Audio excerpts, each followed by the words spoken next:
Fala aí, continuando, né, a bateria de vídeos de introdução do tributismo. Então esse vídeo é sobre o direito, tá? Por que precisamos falar sobre o direito? Porque, mais uma vez, como eu disse, né, vamos analisar o distributismo dialeticamente em comparação ao liberalismo, certo? E falar sobre o direito é fundamental para entender, né, como a DSI entende o direito justnatural e como o liberalismo entende o direito.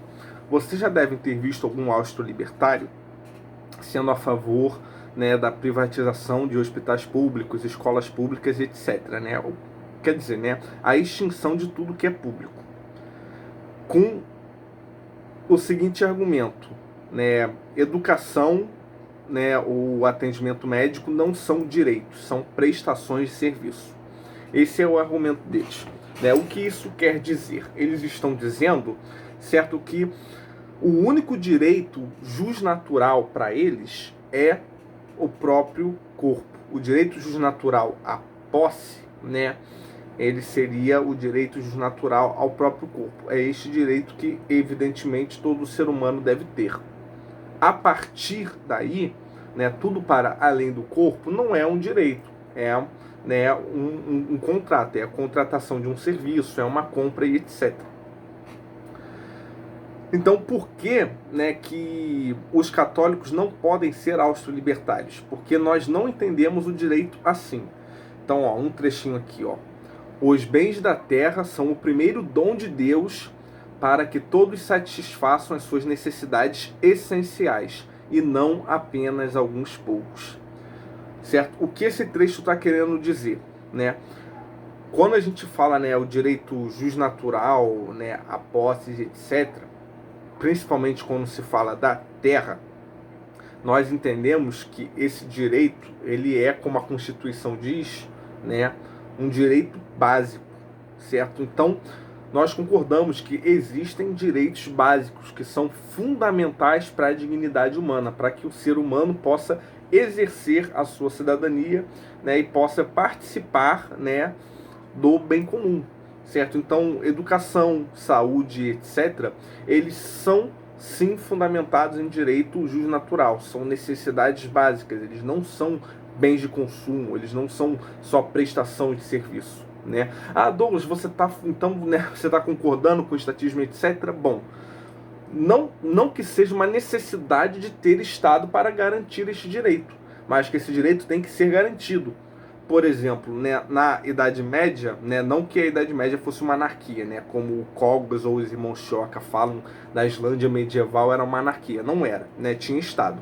A questão aqui, né, o poder do Estado era tão descentralizado, né, que até chegar aos feudos, né, ele era diluído, certo? Você tinha o rei proclamava os duques, né, e nas terras dos, né, em cada ducado tinha os senhores feudais, certo? Então isso era uma pirâmide e na base dela, né, que é a ponta ali dos senhores feudais, né, cada feudo tinha os próprios tributos, cada feudo tinha, né, a própria common sense, a própria common law e etc. De forma que o rei, né, o rei na ponta da pirâmide, ele só estava interessado, né, em receber uma parte do lucro dos duques, certo? Por isso que o senhor feudal ele tinha que cobrar, né, as taxas, porque ele tinha que pagar ao duque e o duque cobrava do senhor feudal porque ele tinha que pagar ao rei. Fora isso, não tinha intervenção estatal, entendeu? O rei ele queria receber no final da cadeia de produção, certo, o imposto dele.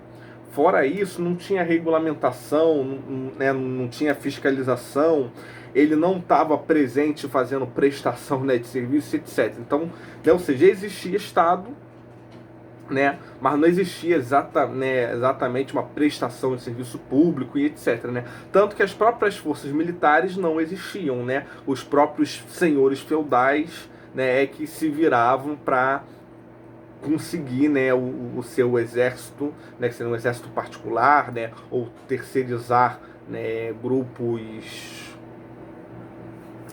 como é que eu posso dizer, esqueci o nome, me fugiu, né, terceirizar mercenários, né, e etc, para fazer uma espécie de segurança privada de seus feudos, certo? Então, como isso era muito, né, diluído, realmente, né, é quase análogo a não ter uma presença do Estado dentro, né, das terras de um feudo. Mas aí o que acontecia? Então, quem prestava esses serviços, que hoje é o Estado que presta? A igreja. A igreja prestava serviços públicos gratuitos. Por exemplo, na época da peste, ou quando tinha invasão de feudos, quando tinha guerras, etc., quando você tinha feridos, doentes, né, e tudo mais, certo? As freiras, né, elas atendiam os feridos nas igrejas, certo? Então a gente pode dizer que, né, a população católica, certo? As comunidades católicas, as igrejas, sempre prestaram um serviço de atendimento médico gratuito. Tal qual a alimentação, entendeu? Assim como hoje aqui na Penha, né? Por exemplo, tem uma rua bem em frente à igreja, onde ficam 6 ou 7 mendigos. Por quê?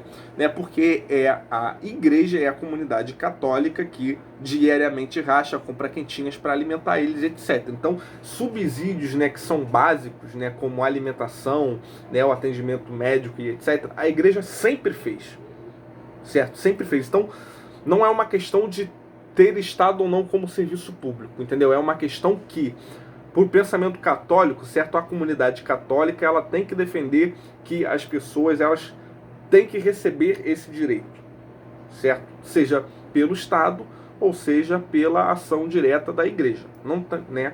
Então, pronto.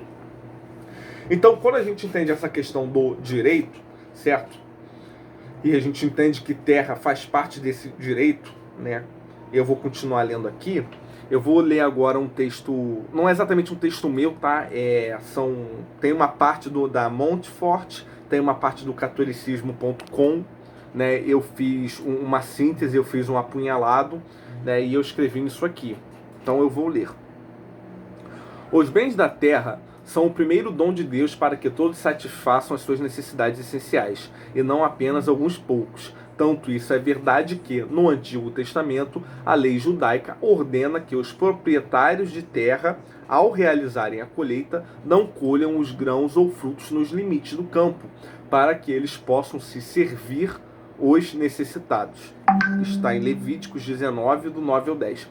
Graças a isso, a pobre viúva Rule pôde sustentar a si e a sua sogra Noemi, colhendo as espigas que sobravam das colheitas no campo de Boaz. As seguintes situações são abuso contra o princípio cristão de destinação universal dos bens da terra. Lembrando, tá, que tudo isso aqui que foi escrito na Montfort e no catolicismo.com é baseado na bula, né, na encíclica Rerum Novarum e na 40º ano. Beleza? E depois eu vou falar só sobre delas. Inclusive, antes de ontem eu reli, né, as duas bulas, eu li elas inteiras para poder, obviamente, fundamentar, né, mais o canal e etc. Para fazer um conteúdo bom para vocês. Então vamos lá. As seguintes situações são um abuso contra o princípio cristão de destinação universal dos bens da terra. Quando poucos homens detêm uma grande quantidade de terra, latifundiários, e nela produzem nada ou pouco, enquanto muitos não têm onde plantar. Quando latifundiários exploram os camponeses, dando-lhes um salário ou rendimento indigno. Sobre esse assunto, 2 pontos centrais da doutrina social católica devem ficar claros. A propriedade privada deve ser respeitada, pois assegura às pessoas a autonomia pessoal e familiar, sendo uma extensão da liberdade humana. Entretanto, a justiça e a caridade devem ser colocadas acima do direito à propriedade da terra, que não é um direito absoluto nem incondicional. Então, se um latifundiário produz riqueza para sua região e seu país, e dessas propriedades se beneficiam também seus funcionários e o povo da região, isso é muito bom, e sua posse é justa. Mas se esse domínio sobre a terra não oferece a devida compensação à sociedade, contribuindo para o bem comum, então isso é mal.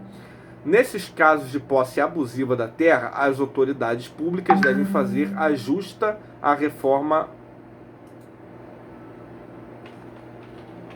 Desculpa, eu recebi mensagem aqui da minha namorada. Hoje é nosso aniversário de 2 anos de namoro e eu tô esperando ela pra gente sair. Eu recebi mensagem no WhatsApp e fui dar uma olhada. Continuando, né? Mas se esse domínio sobre a terra não oferece a devida compensação à sociedade, contribuindo para o bem comum, então isso é mal. Nesses casos de posse abusiva de terra, as autoridades públicas devem fazer a justiça à reforma agrária, por meio da desapropriação e redistribuição de terra. Abre muitas aspas, certo? A bula 40º ano e a Rerum Novarum, né, elas falam incisivamente contra a desapropriação.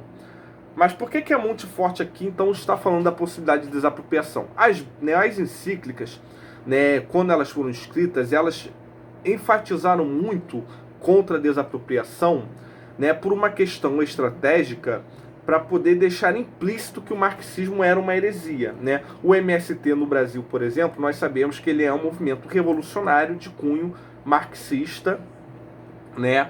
E assim, nós não podemos apoiar o MST em si, né? Como nós temos o problema da teologia da libertação, né, de católicos marxistas e etc., esse assunto é muito complicado, e se ele não for tratado com a devida prudência, certo? Ele deve entrar num certo tabu. Por isso que as encíclicas falam tanto contra a desapropriação, né? Para só depois, entendeu? O pensamento católico, a DSI, a fundamentação, né, do distributismo, etc., esmiuçar isso melhor e começar, né, a tratar a respeito da possibilidade ou não da desapropriação, com muitas aspas que serão explicadas aqui, certo? Ó, não podemos jamais esquecer de que nem a justiça nem o bem comum consentem danificar alguém ou invadir a sua propriedade sob nenhum pretexto. Papa Leão XIII, né, na Rerum Novarum.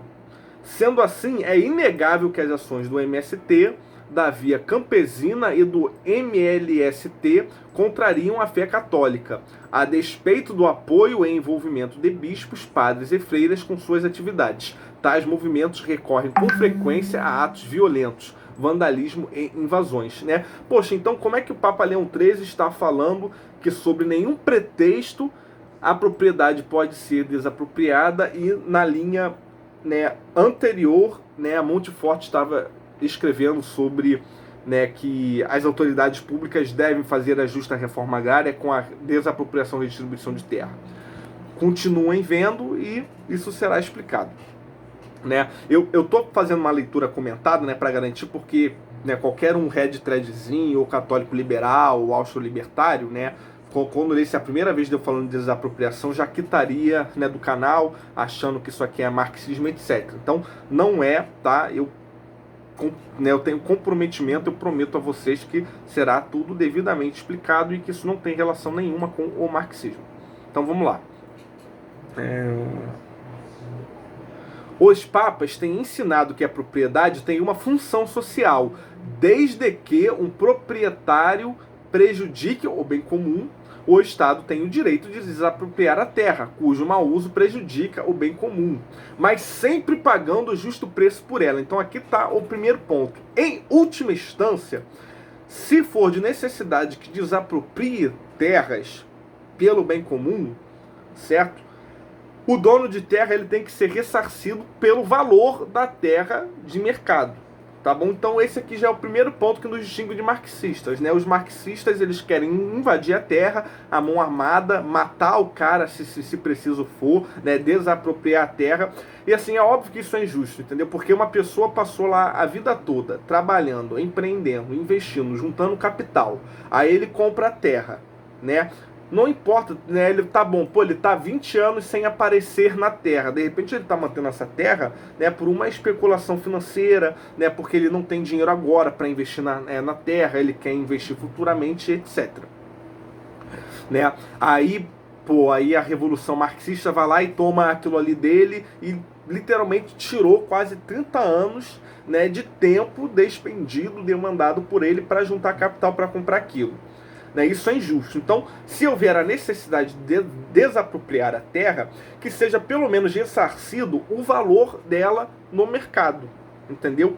Porque, né, é claro, né, no momento que terra, né, seria um bem de consumo, né, assim como qualquer outro bem, isso pode ser analogamente colocado em moeda, né? Então, se eu tiro algo de você e te pago o valor desse algo, né, não tem problema. Em qualquer, né, outro tempo você pode comprar terra de novo, entendeu? Ou fazer algum outro investimento e etc. Então, é o mínimo justo em que a gente pode falar sobre desapropriação de terra. Então, todo proprietário desapropriado, né, deve ter o seu valor ressarcido. Então, continuando. Imagine você em um país cujo território pertencesse em 90% de sua área a um só proprietário, e que este recusasse plantar, causando fome em todo o país. Esse proprietário teria perdido o direito de não uso de sua terra. Isto significa que o Estado poderia exigir dele que plantasse em sua propriedade e que fosse necessário para o bem da sociedade.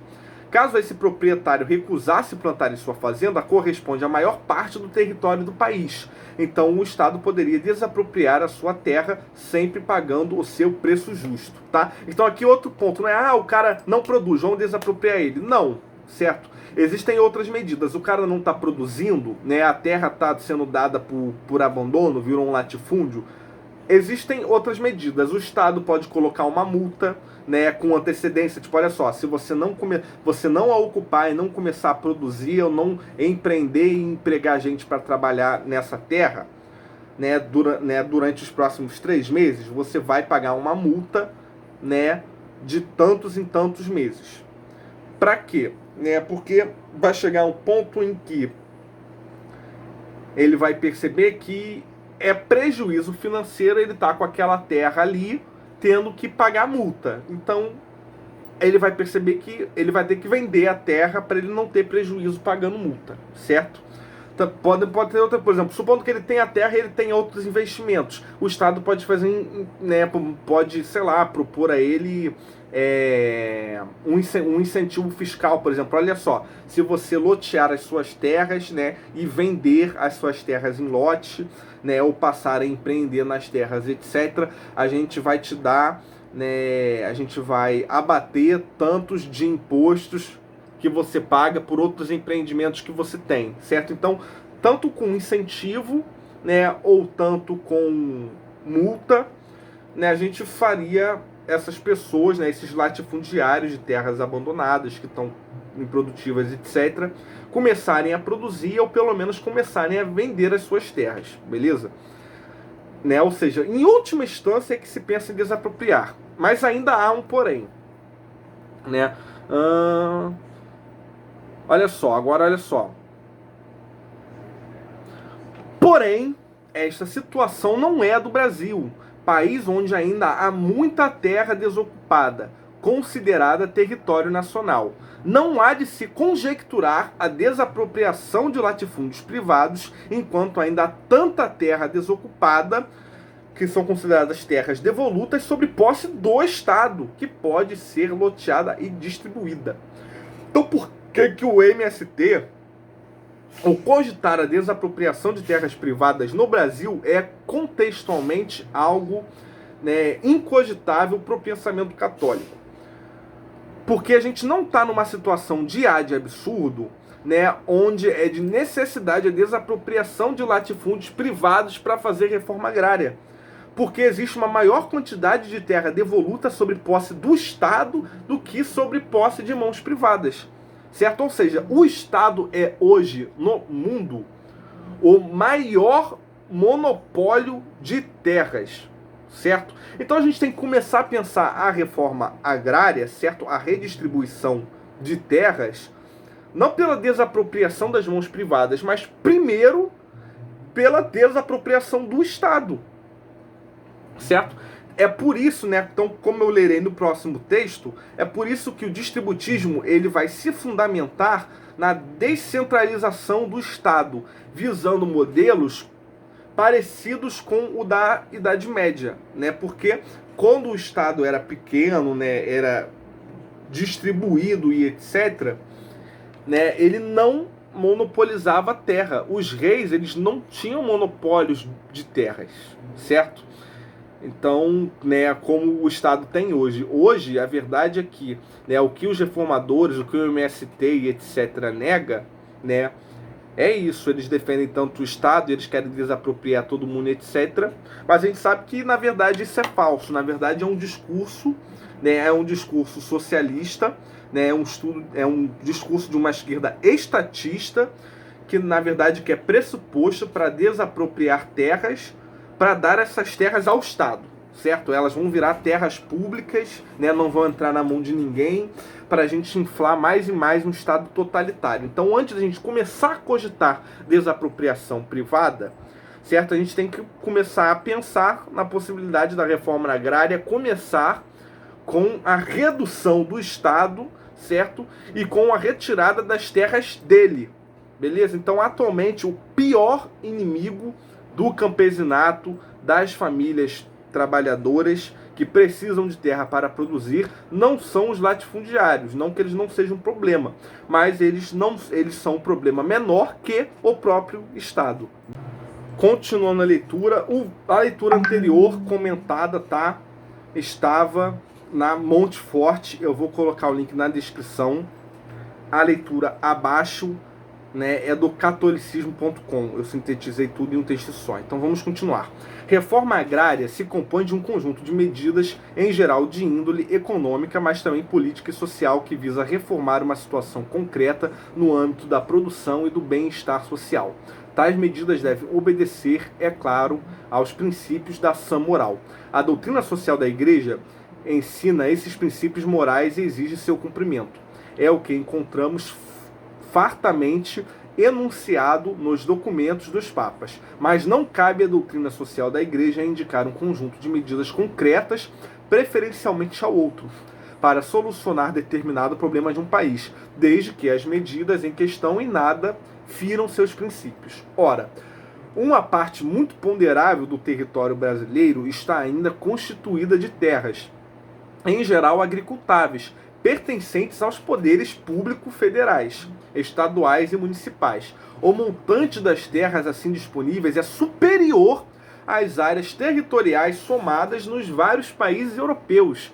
Desse modo, os trabalhadores manuais desejosos de adquirir terras devem ser atendidos gratuitamente e até com auxílio estadual, mediante áreas de domínio do poder público, o que torna inexcusável que este último mantenha incultas e inúteis as suas próprias terras, as quais formam o maior latifúndio inaproveitado do mundo atual, enquanto desapropria a preço vil e confiscatório as terras de particulares. Essa situação espantosa não é contestada nem pelos agro-reformistas, que não ousam afirmar o caráter prioritário do aproveitamento das terras particulares sobre as terras públicas para efeito da reforma agrária, né, pelo catolicismo.com. Então, a conclusão, né, que eu escrevi. Conclusão: é óbvio que existe um problema moral a respeito de proprietários privados e grandes hectares latifundiários. Entretanto, não há de se cogitar esta desapropriação de particulares, enquanto o próprio Estado é o maior detentor de terras devolutas. Neste contexto, há maior necessidade de distribuir terras devolutas do Estado do que de se desapropriar terras privadas, certo? Aí aqui, né, só para quem não sabe que é terras devolutas, são terras públicas sem destinação pelo poder público e que em nenhum momento integraram o patrimônio de um particular, ainda que estejam irregularmente sobre sua posse. O termo devoluta relaciona-se ao conceito de terra devolvida ou a ser devolvida ao Estado, certo? Então, atualmente o maior inimigo do povo sem terra é o próprio Estado, e é por isso que o distributismo, apesar de não ser anarquista, defende a descentralização do Estado e tende a um federalismo mutualista, né, a uma economia, né, de base feudal, a um neofeudalismo, tornando a relação do homem e a terra mais orgânica, tornando esta terra por uso capião. Beleza? Então, o distributismo, certo, ele vai focar muito nisso, beleza? esse debate, por muito tempo, foi monopolizado entre esquerda e entre direita, onde comunistas queriam fazer uma revolução sanguinária, né, do campesinato, do trabalhador do campo, matando os proprietários de terras e desapropriando terras à força, ou usando o Estado para desapropriar as terras à força dos proprietários privados, sem nenhum tipo de ressarcimento. Enquanto os liberais, e por uma infelicidade, né, tristemente, nós temos cristãos liberais, né, defendem o justo oposto, defendem que a propriedade é inviolável, né, defendem que não existe problema nenhum com o monopólio de terra, fazem vista grossa, né, participam de uma falta de empatia que beira a sociopatia, né, onde dizem que não há problema pessoas estarem passando fome, não há problema monopólio de terra, não há problemas sem terra, né, e etc. Então, o distributismo, ele vem com uma proposta de justo meio, certo? Uma perspectiva anticapitalista e anticomunista, que visa tentar dialogar sobre o problema da reforma agrária, sobre a sã doutrina, sem cair na revolução comunista e sem cair no individualismo ególatra do capitalismo, tá bom? Então, basicamente é isso. Beleza?